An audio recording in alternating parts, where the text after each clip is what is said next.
பாருங்க கட்டையை பாருங்க, கட்டையை தூக்கிட்டு வரான் அந்த பையன். களை இழுக்கிறது தெரியுதா மக்களே?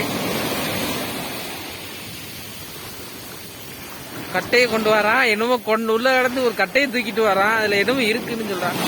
நண்டை பாருங்க, கட்டையில எவ்வளவு நண்டு பாருங்க, நண்டை பாருங்க, உள்ள நண்டாதான் இருக்கு கட்டையில.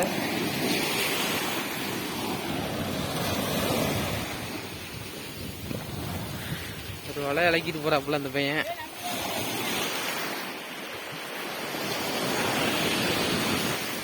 பாருங்க, உள்ள ஒரு நண்டு அந்த இதுல கடந்து ஓடி வருது. இது பேர் களி நண்டுன்னு நினைக்கிறேன்.